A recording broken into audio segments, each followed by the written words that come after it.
depois eu vou chegar na outra porque se apontou norte para a China. Mas primeiro, eu queria que você falasse isso, porque a gente nunca sabe se é folclore, se não é.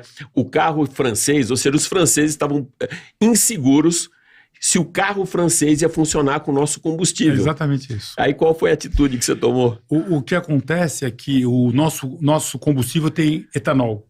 Nós temos aí 22... 30%, né? Na época era 22, 23, hoje é 26, 27. E na época os... Peraí, mas isso aí você tá dizendo no papel, na prática é muito mais, porra. O carro engasopa legal, os carros estão engasopando. Aí, na época, não tinha essa eletrônica sofisticada que tem hoje, e na época, na Europa, a gasolina era puramente 100% gasolina. Hoje, todos os carros europeus funcionam com o que eles chamam de E90, que é 10% de álcool. Todos os carros funcionam assim, hoje. Mas na época, não. Então, os franceses falaram para mim, não podemos vender carro no Brasil, a gente não sabe como o nosso carro vai se comportar. E eles visitaram vários importadores. Então, eu mandei 800 litros de gasolina lá. Imagina. Por avião cargueiro Air France, uma vez por semana, que é o que tinha. E na época só podia mandar 50 litros por semana. Então, 50 litros por voo. Então, eu mandei 50 Você litros mandou em por cotas? semana. De 50, 50, 50, 50. Quando eu fui lá negociar o meu contrato, eu sabia, o diretor de exportação falou, mas no Brasil a gente precisa saber se o nosso carro vai resistir. Eu não garanto que nosso motor aguente 22% de álcool.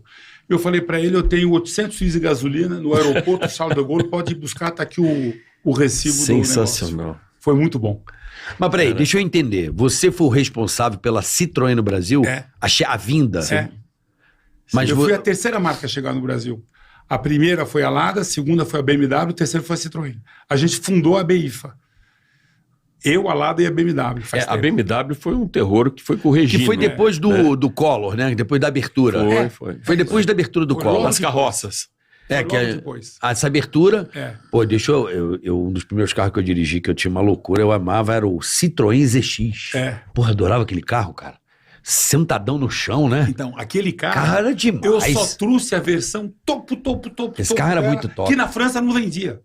A gente vendia mais ZX topo de gama do que a França. Eu amava aquele carro. O que vendia lá era o pé de boi. Tinha um histórico da França, que eu, como moleque, escutava isso, não sei se você escutou, que a gente é quase da mesma idade. Eu assistia muitos filmes de Louis de Funès. Abijacó, todos eles. E ele usava quase sempre nos filmes um DS. E a propaganda que a gente escutava aqui no Brasil é que você ganhava outro carro, você conseguisse capotar aquele carro, que ele tinha uma suspensão hidropneumática, era isso, né? Ele mantinha a altura do solo, independente da carga que ele tivesse. Então falava que era impossível capotar aquele carro mesmo? Não, dá pra capotar. Alguém conseguia. O diretor de novela, meu diretor que fez muita coisa de novela, o Spinella, ele já me falou assim, o único carro que ele não conseguiu capotar foi a Volvo, em novela. Ele teve que tirar. Precisava fazer cena de capotamento, ele falou, bicho, eu não conseguia capotar o carro. Não conseguia. Isso é um relato de um diretor de novela da Globo. Ele falou, cena não podia ter, porque o carro não capota. No começo da nossa conversa, você falou sobre carro elétrico. Legal. O que está acontecendo hoje com o carro elétrico? Porque é muito confuso, tem muita informação, tem algumas informações erradas, inclusive por parte de jornalista, eu vou te explicar qual é. E tem muita confusão. Então, tem lobby também, né? Hoje tem 4 tipos de carro elétrico, que eles chamam de New Energy Vehicle, NEV. Tem 4 tipos de NEV. O primeiro é o BEV, Battery Electric Vehicle, carro 100% elétrico. O segundo é o PHEV, PHEV, Plug-in Hybrid Electric Vehicle. O teu Volvo. O teu Volvo XC60. Isso. O terceiro é o híbrido leve, o HEV, que tem vários tipos. Tem um Mild, tem um Light, etc. Mas é um HEV, que é o Toyota Corolla. Que você não faz o plug-in. Você nem tem plug-in. E o terceiro, o quarto, é o EREV, Extended Range Electric Vehicle. O que é o EREV? Você tem um motor a gasolina, mas ele alimenta a bateria. A BMW era meio assim, não tinha? É o BMW X3. É como se fosse um auxiliar só, aquele motorzinho elétrico. Ele carrega a bateria. Isso. Então, por exemplo, a RAM está lançando um carro desse, eu vou contar quando eu falar do EREV. Então, todos os carros, esses carros, têm a sua vantagem e sua desvantagem. Vamos falar do carro elétrico 100%. O mercado de carro, O ano passado foi 92 milhões de carros. 92. 10 é elétrico.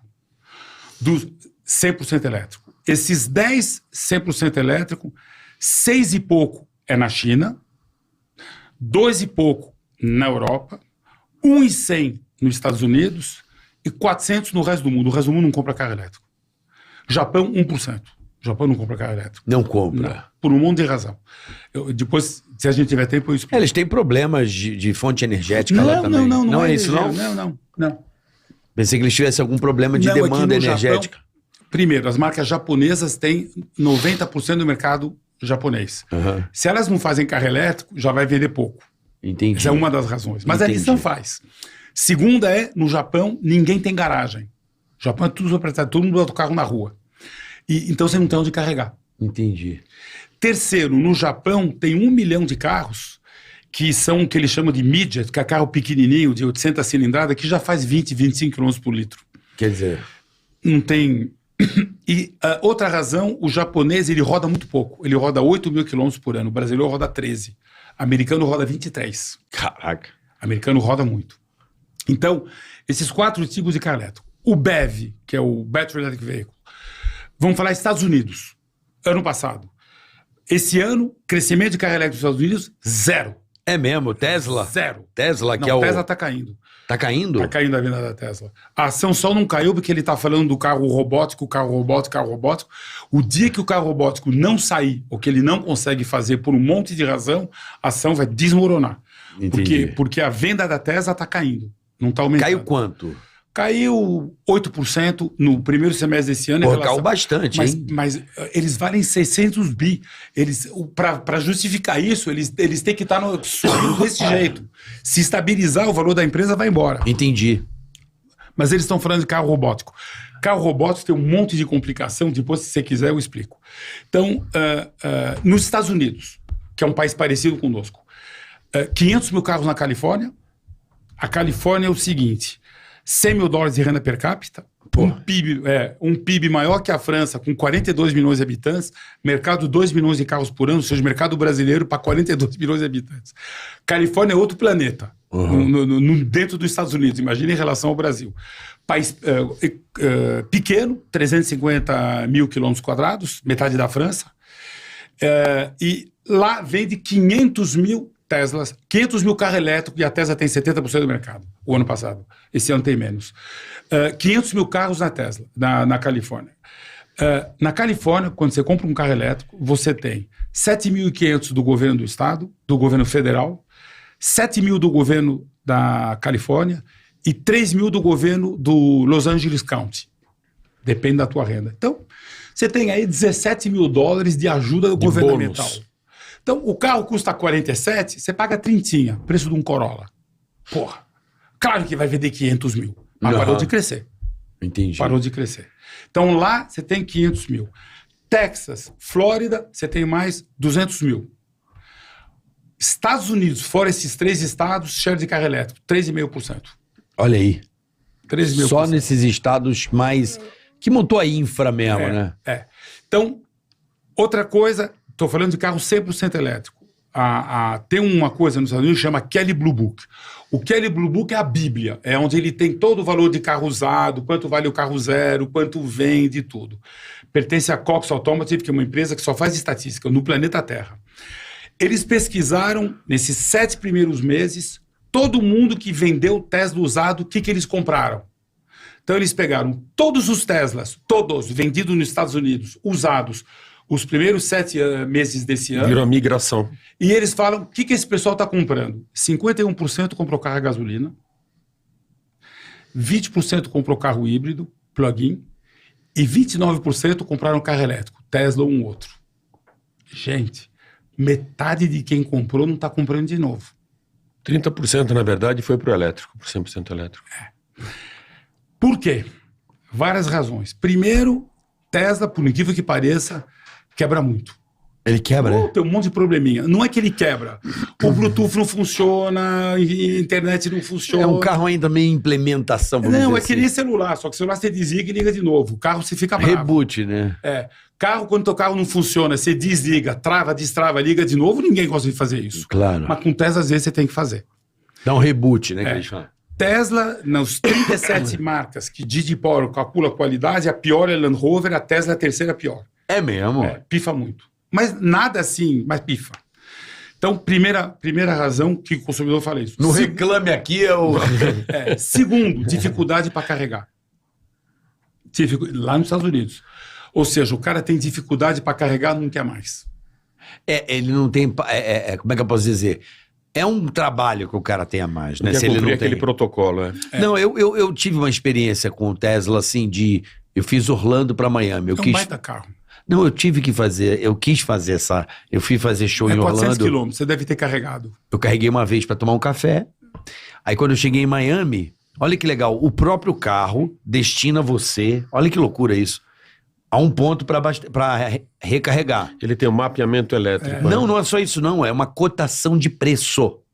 Por exemplo, se você parar nesse posto, como ele tá mais cheio, custa mais caro. Aí ele vai ali, que ali tá 92 centavos o minuto. Aqui tá 1 e 1. Aí você vai no de 92, chega lá, bicho, impressionante. Sai um cara, entra você. 13 minutos carregou o carro, cara.